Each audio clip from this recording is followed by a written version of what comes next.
Falcon comes with a very capable sample engine that allows us to perform basic sample playback, time stretching, pitch shift, slicing, granular, and even multi-granular synthesis. And we can do a lot.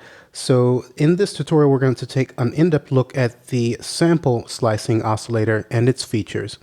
And I'm actually going to break from the norm from my traditional style of tutorials, and I'm going to show for the first couple of minutes here how we can go about loading in a drum sample and then slicing that up and mapping it to the keyboard, just to show you how quickly we can accomplish that within Falcon. And then I'm going to return to the regularly scheduled Quanta style, where we take a look at each parameter and cover how each works. And even though I'm going to show you how we can accomplish slicing up the sample and mapping it in the first couple of minutes, I definitely recommend that you stick around to see the rest of the tutorial, because there's a lot of awesome features and tweaks that we can do when we're working with the slice oscillator. So there's going to be some things that are going to be really useful and helpful that you won't want to miss out on. But I do want to just go ahead and show you how quickly we can accomplish slicing and mapping within Falcon first of all. So here within the browser, I've got some drum loops. And so we could just simply click and drag that to the mapping area. I'm going to hold that up to the top to spread that across the entirety of the keyboard. I want my root key to be on C3 so that it matches up with my controller. So that's set. And now that that's set, I'm going to close out the mapping editor. This loads up the basic sample oscillator when we drag an audio sample into the mapping editor. So I'm going to right click there and let's choose slice. And then this loads up the slice oscillator, and you can see that Falcon and the slice oscillator has already added markers to our drum loop. And if I click on these individual slices, then we can audition those. So at this point, all I need to do is click on the map button here, and then Falcon's going to automatically map those to individual key groups within our program. So if I come to the tree view here, we can see layer 1. This is what was created when I dragged in this audio sample. And then this is what Falcon created when I clicked on the map button. And our layer 1 has been muted because we don't need to hear that. We've got them individually mapped out. So if I click here, let's go ahead and expand that out. We can see we have 13 key groups that have been added because that audio sample was sliced into 13 different slices. So, and I do want to batch process each one of those individual slices. So we can click on this batch, and then we want to set the playback type to be one shot because they are drum sounds. So I'll choose that. And then now at this point, when I open up the mapping editor, we can see the individual slices. And then now on my controller,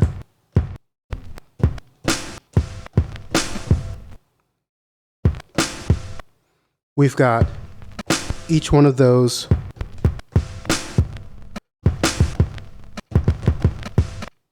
mapped out to the pads on my atom. Now, if I were to select an individual key group, then we can see the actual slices here. And we can even come in and make adjustments to the start and end points to get those to play back as we would like.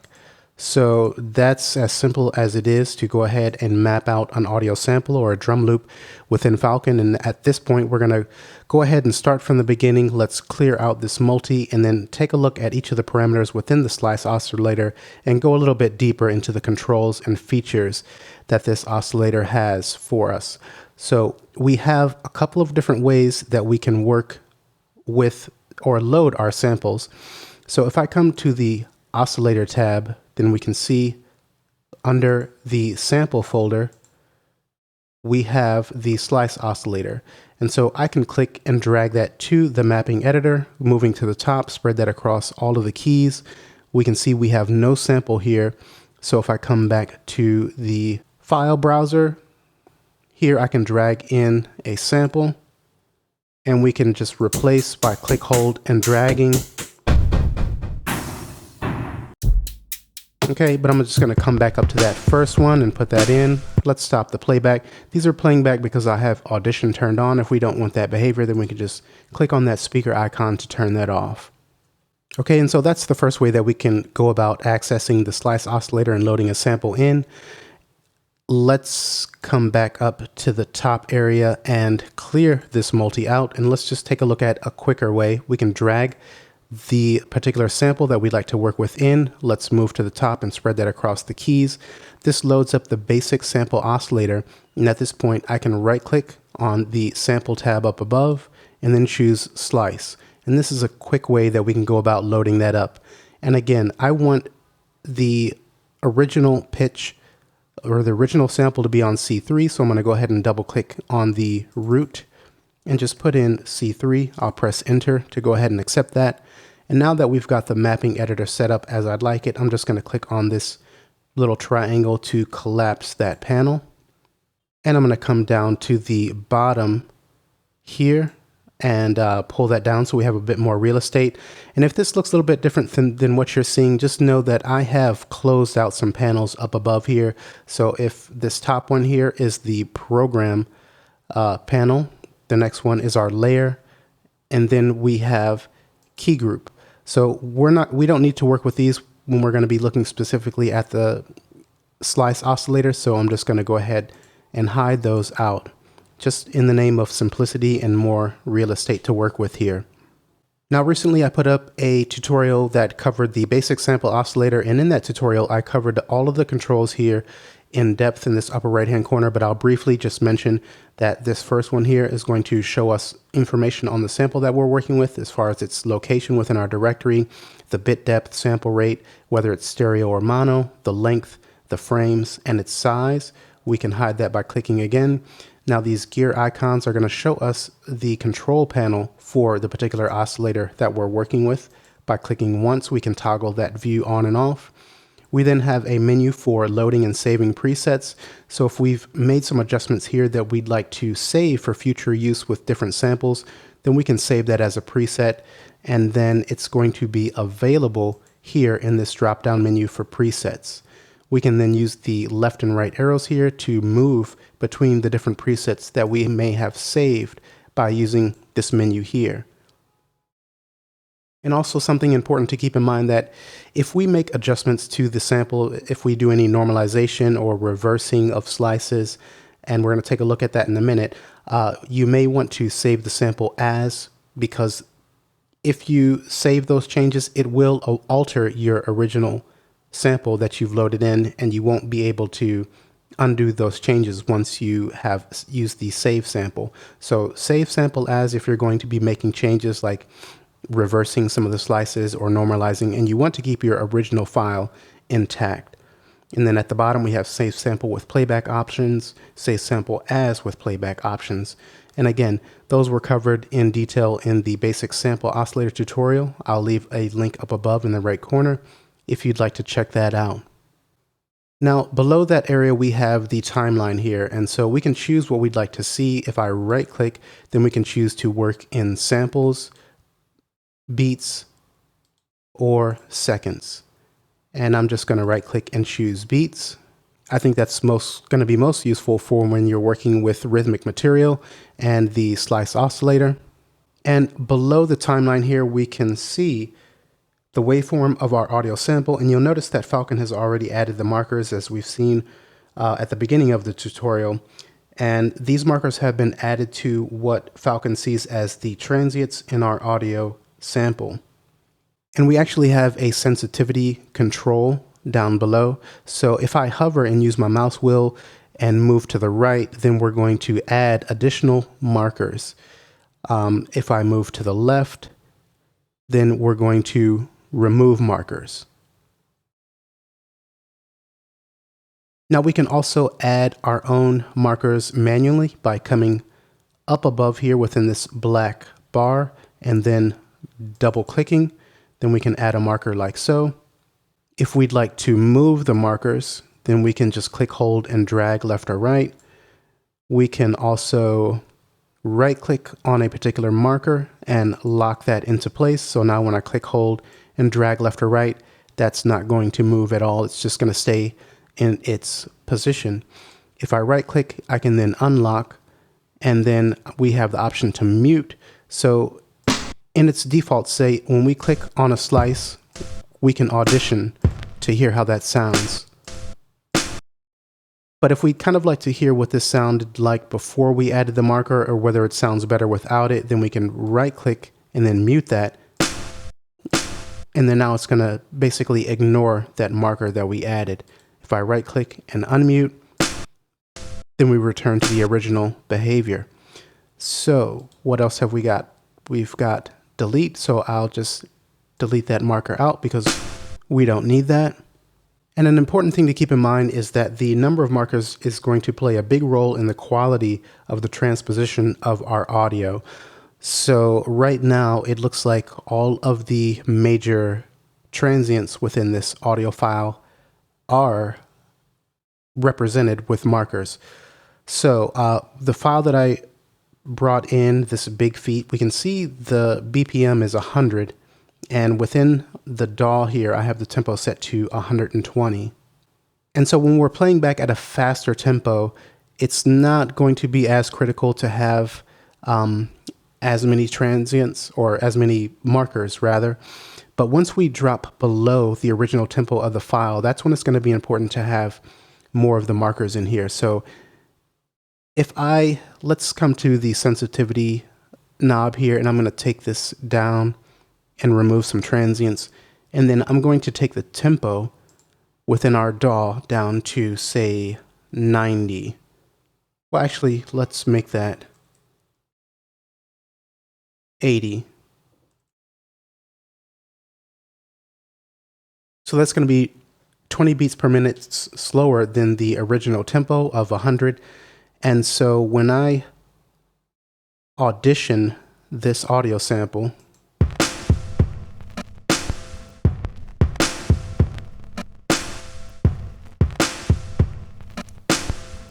okay, we can hear that that doesn't sound right at all. So, and you can see we've got these transients here that aren't represented with markers. So if I take the sensitivity up, and again, we could also add those manually, as you just saw.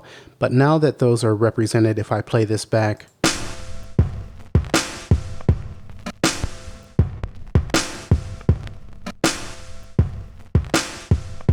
okay, that's going to sound a bit better. And if you notice, there's actually some artifacts right about here, and I believe here. Let's play that back again.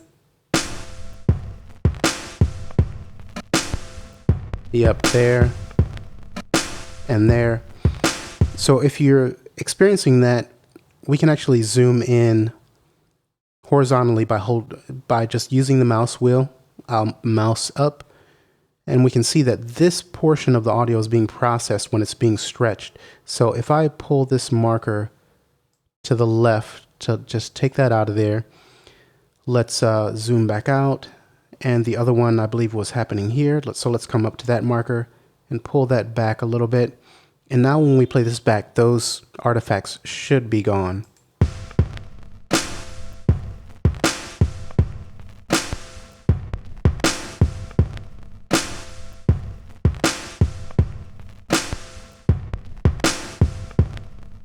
Okay, and we can take this up to 90. I'll press enter.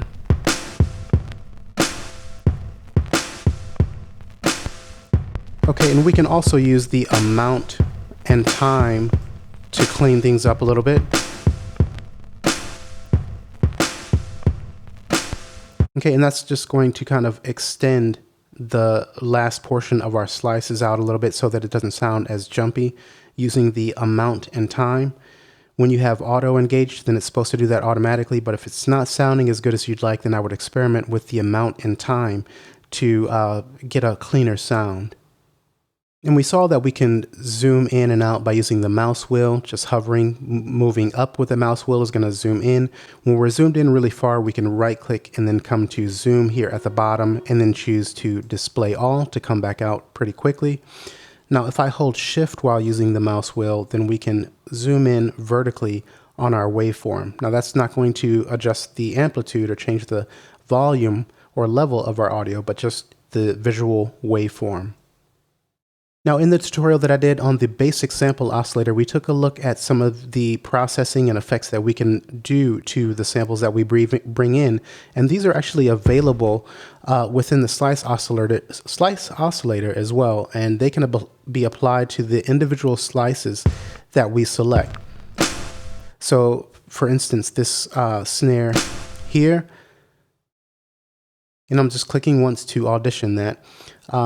If I right click, then we can choose to say normalize. Then you can see that that has gotten a little bit larger there. If I right click, then I can undo that normalize. I can reverse. Okay, right clicking, we can do undo. We can also do things like silence. I'll undo that. And we can even come down below and apply effects and make use of any of the effects that are available within Falcon and apply it to a particular slice or slices if we'd like. But just keep in mind that if you save these changes, they will be applied to your original file, which is what I was saying earlier. And so you'll want to be sure that you save the sample as, if you'd like to make these changes to a new audio file and keep your original file intact. All right, and so we've seen that by clicking once, we can audition the individual slices that have been created.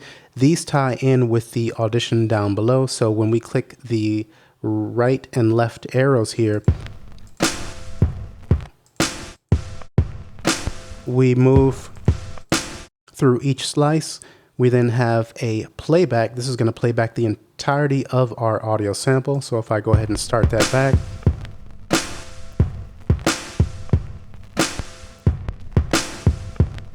and then we can stop by using that button there. And the audition controls, at least the playback in particular, is going to tie in with the sync. So when we have sync and position, it's going to start playback of the sample based on the position of our song cursor here. So if we have that out here, say at near the beginning of bar 2, let's go ahead and reopen Falcon and play that back. We can see we started about there. Now, so it's going to take the position of the song cursor in your DAW into account when we use that. Now, if we were to take that off, then it's just going to start at the very beginning of our sample. And if we choose tempo, then it's going to disregard the position of the song cursor in our DAW, but it will keep the tempo that we have here in mind when it's playing back. So you can hear that slower. When we have this set to off, then the off is going to not only disregard the position of the cursor within the DAW, but it's also going to disregard the tempo that we're seeing here. Let me change the view to big size so we can see the transport controls and the tempo here. So these are synced up. So whenever I change the tempo in the DAW, it's going to change here. But if I have the sync set to off, then it's going to disregard the tempo and play it back at the original 100. So let's put this back on position and drop this down even further to 80 to make it more obvious. So okay, so that's playing it back at that 80, which matches up here. And then when I turn the sync to off and play back, it's playing back at the original 100, and it's always going to start from the very beginning. And this is also important because it ties in with the autoplay. So if I engage autoplay and press play within the transport of the DAW, then this is going to be out of sync with our DAW. The click track is active here within Studio One, so when I play this back, you're going to hear it's not synced up. Okay, so if you want to use this with autoplay, and when you play back in your DAW and say you're working on maybe a bass line or some other aspects of your song, but you want the loop to play back in here, it's important that you have sync set to position. Now it's going to take into account the tempo and be back in line with the tempo in the DAW, as well as the position of the playback cursor in the DAW. So now when I play this back, start playback of the DAW, this should be matched up with the click track.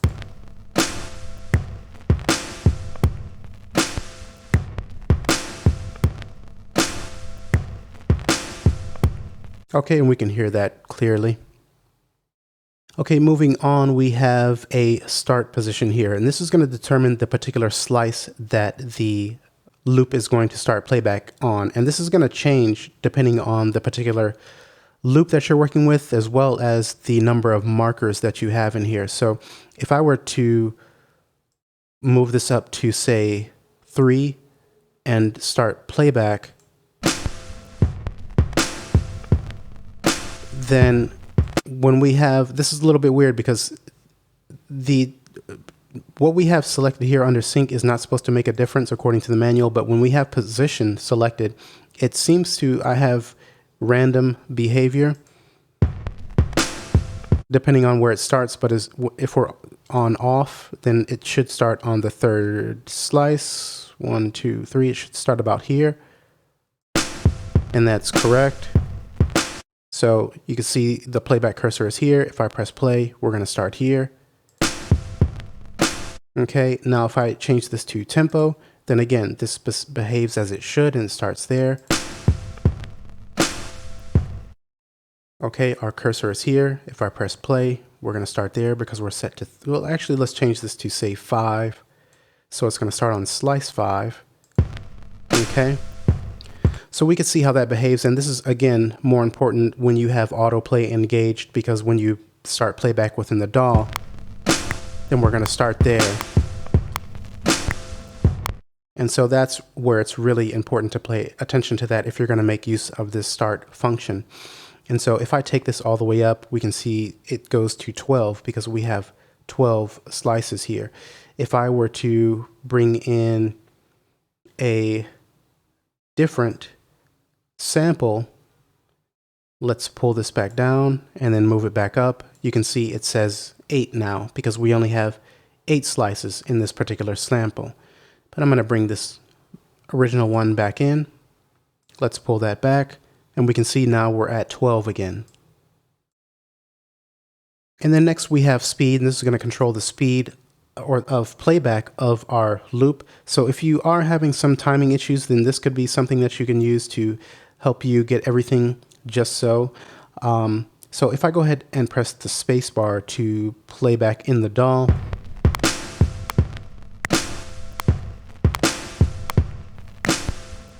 then we can, I'm going to press C to turn the click track off, but we can use the speed.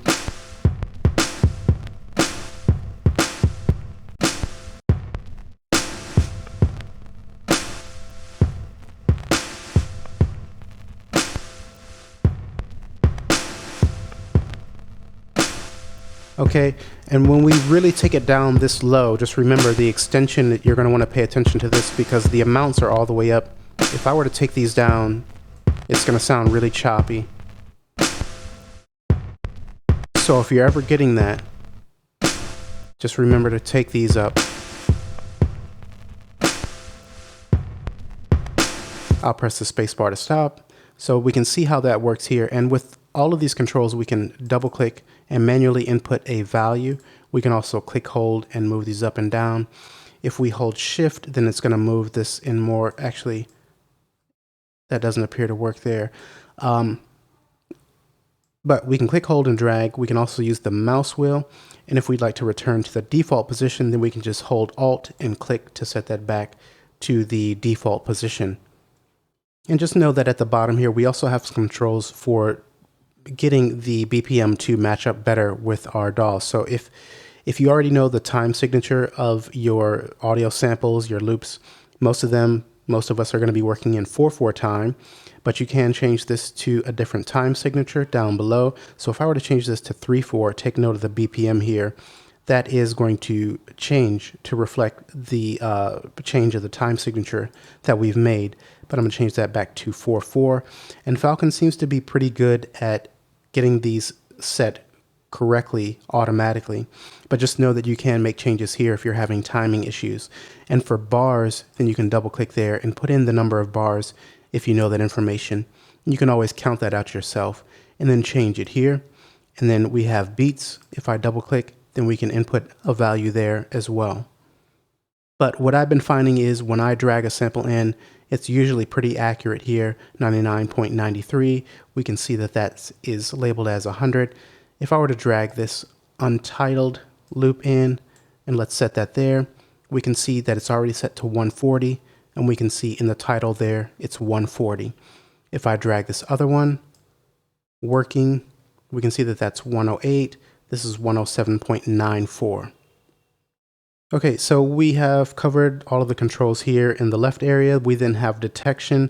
And when you drag in a loop that doesn't have sort of marker information included in it, then it's going to make use of the user markers mode.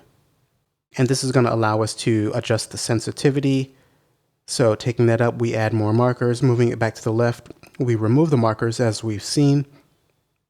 And we can see that this is just a regular WAV file. These are WAV files that we've been working with. Now these ones here are actually Rex files. So if I just remember, the mode is user markers, and that's what we're going to get. And we can adjust the sensitivity when we're working with basic WAV files. Now if I were to drag in one of these Rex files, just click, hold, and drag that in, then we can see that the mode has changed to imported. Okay, because if I right click on this East Watch, we can choose to reveal in Explorer, and we can see Eastwatch, that is a Rex file. And so that's why it's defaulting to the imported mode. And the imported mode essentially means that it's going to make use of the marker data that's included in that file. And actually these markers are all locked. So if I try to click, hold, and drag that left or right, they're not moving. Of course, I can right click and choose to unlock it and then make an adjustment if I'd like. But if you're working with Rex files, then these should pretty much be locked into the position that they should be. And so you're going to get this imported mode when you're working with Rex files, if you're working with sounds from the UVI sound banks, or loops from the UVI sound banks, or Apple loops. And when we're using the imported mode, then the sensitivity knob is grayed out. But of course, we can still come in and double click to add our own markers like so. But I'll right click and delete that out. Now we saw briefly at the beginning of the video how we can map these slices within Falcon, but I do want to take a closer look at that. So I'm going to come back to our original sample and let's drag that in and take a look at the markers. We do have markers on each of the transients, so I'm pretty happy there. And I would like to map these to individual key groups within Falcon. So if let's open up the panel for the mapping editor, then we can see that this loop, well, I'll just use my controller. Actually, I'll use these. Okay, so we kind of get the behavior of a traditional sampler, that when we play up on the keyboard, then we get a higher pitch. When we play lower, we get a lower pitch. Although we are keeping the same tempo, because that's part of the whole point of the slice oscillator. But say I have a sample where I'd like to chop up the drum slices and have those mapped to the individual keys.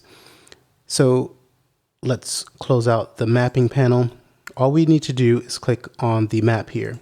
And then once we click on that, Falcon is going to automatically map those to individual key groups. So now when I expand out this panel, we can see that each one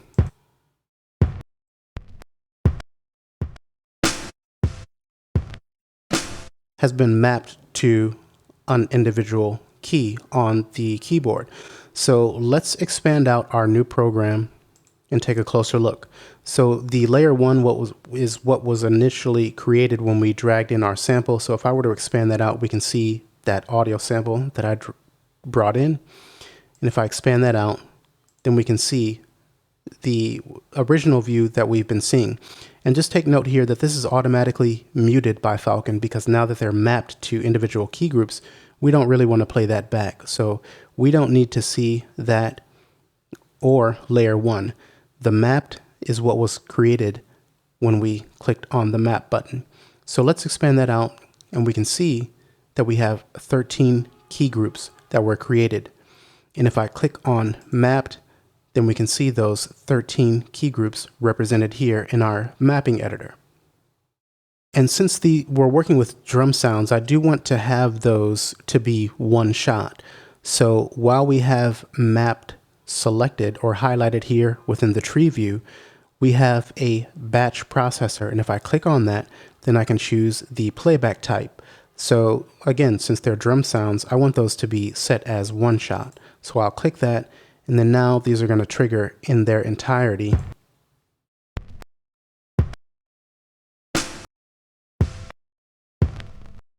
And I am going to use the controller here. So, okay, as I move up the controller, then I can play.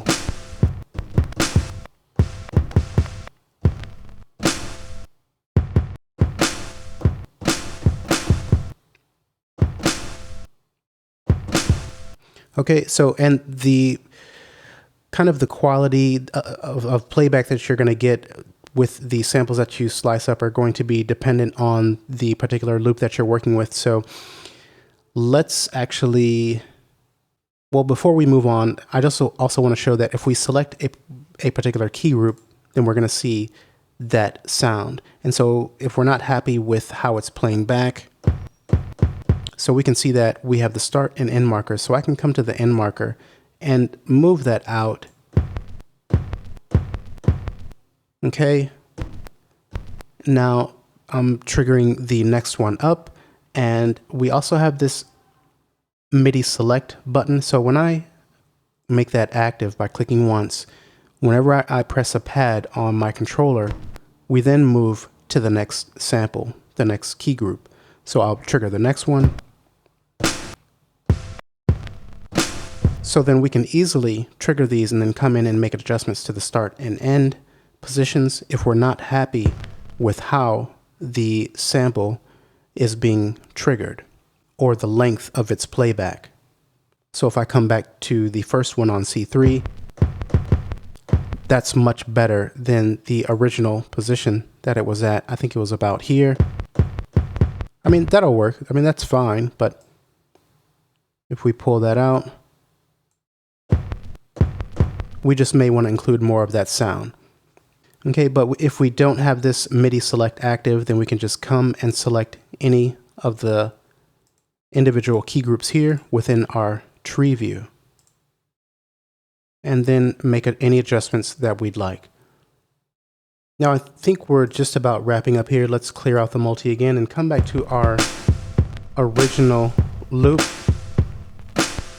Okay, let's right click and change that to the slice oscillator, and we just have a couple more things to take a look at.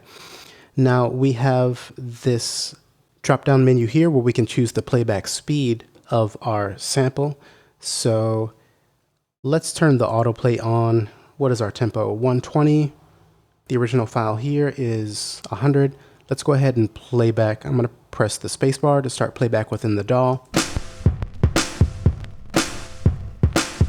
And let's actually just put this to 100 to be the original tempo of the sample that we're working with. And when we have this by 1, it's going to play it back at the tempo that we have set here. If I change this to ×2, then it's going to play back double. So if I start playback within the DAW, okay, we can do by 4. We can do by cut it in half.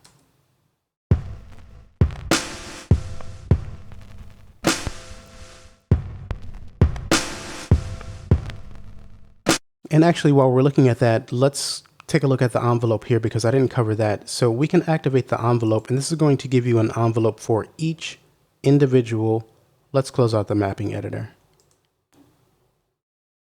and pull this out a bit so we can see the individual markers here in the slices. When we activate the envelope by clicking this slider, we create an envelope for each individual slice. So now that this is turned on and we're playing at half the speed,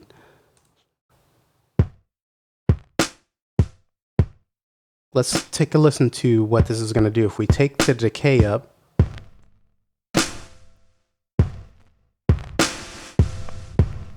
that's sustain.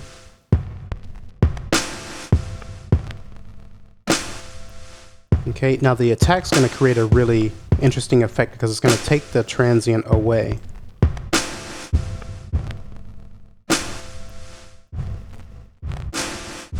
So this could be a cool effect. Say if you wanted to layer this on top of another drum passage that you've got in here, but you want to add some extra rhythm, you could experiment with taking the attack up and have this be kind of like an additional rhythm on top of your main beat. But just know that these attack, hold, decay, and sustain controls are going to apply to every slice within here. And also keep in mind that if when you're playing back it sounds choppy, you can use these controls to help you out as well. So if I start playback again, let's take the attack all the way down so we can hear our transient. But as I pull these down, you'll hear that it's going to get a little choppy, particularly if I take these down.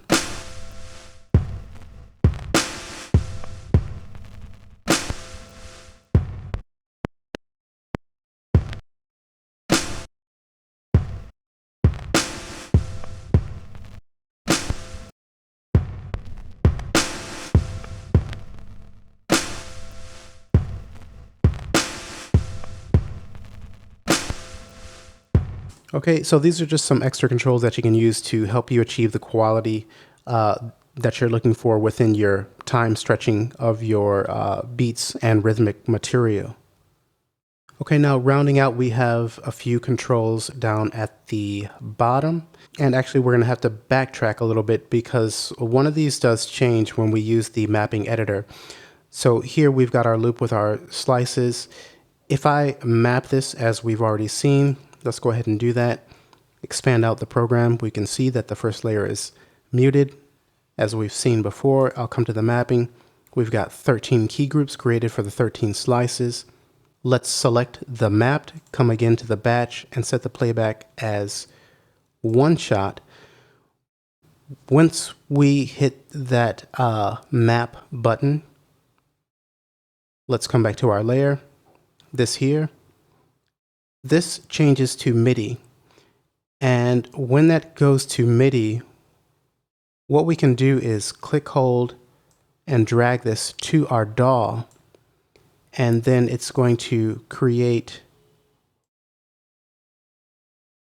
MIDI notes to trigger the playback of our sample, kind of in the fashion that it's originally played back. So if I were to press P to set our loop markers, press the / to activate that loop. Let's come to the beginning and play that back. Okay, so our individual slices, if I click on the mapped,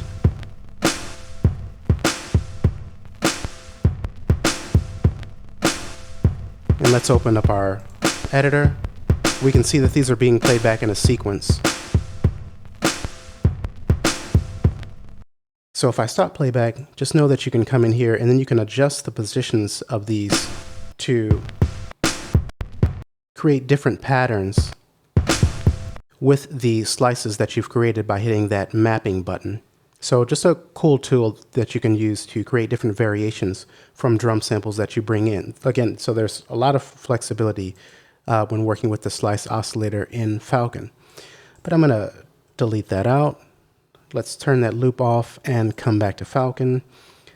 Let's clear out the multi and let's see. We'll finish out with this sample here. So next we have part. So let's come to the parts tab over here. With this, we can click, hold, and drag that to the parts tab, and that's going to create a whole new part with all of the samples mapped to individual key groups. So let's come to the tree view. Before we do, just note that we have the new program, then we have Untitled 140. So I come to tree view, part 2, that's this here. Okay, untitled 140. If we expand that out, we can see layer 1, and we can see 18 key groups were created, and those are here in our mapping editor. So with my controller,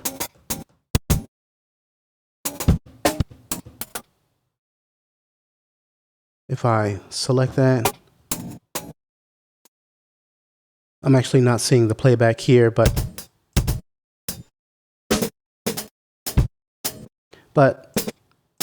we basically have an entirely new part that we can actually save. So if we have that highlighted, then we can come up above here and then choose to save this program as a, say, drum kit that we can use in any song that we'd like to create in the future. So we're not just stuck with it in one song. We can then choose particular drum loops or audio samples, have those mapped automatically, and then save it as a program that we can load up in any other instance of Falcon or any other song that we're working with, and use that to lay drums down in any new song that we're working on. And so we got there. Actually, I'm going to, while this is highlighted, I'll just click the minus to remove that. But we got there by coming to the part and then just dragging that over here. Now, next in line, we have wave. And for this, let me set the root to C3, press enter. Let's close out that editor and expand out. Let's right click and reverse that. Reverse this one. Reverse this one. And let's actually activate the envelope and take that attack up, because I just want this to be really obvious of what's going on.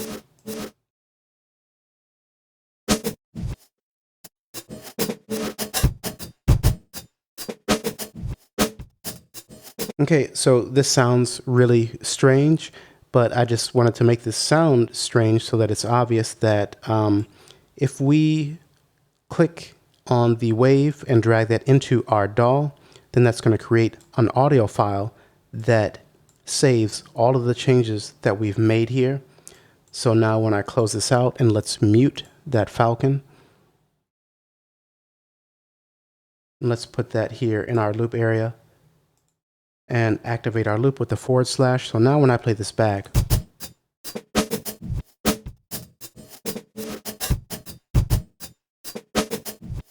okay, it's kind of unusable for anything musically speaking, but you have the idea that the adjustments that you make within Falcon, let's delete that out, unmute Falcon, open that back up. The changes that you make in here, if you'd like to save that as an audio file, then you can always just click, hold, and drag this to your DAW, and then a WAV file will be created with all of the changes and tweaks that you've made within here. And then finally, finishing up, we have export. Now, this is going to export individual slices into WAV files based on what you've done here. So if I go ahead and click export, okay, then we have this browse folder. If I come to the desktop,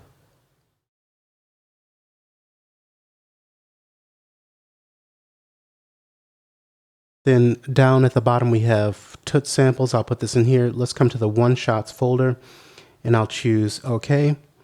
So now let's come to that folder, tut samples, open that up. Within one shots, now we can see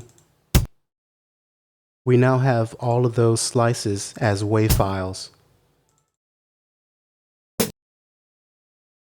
So then you could basically load loops or audio files, chop them up, export them as individual waves, and now you can just add to your drum collection, and you've got a whole group of drum sounds that you can use in any production, any future songs that you're working on. So if you've made it through, I hope that you see why I recommended that you stick around, because there's a lot that you can do with this slice oscillator.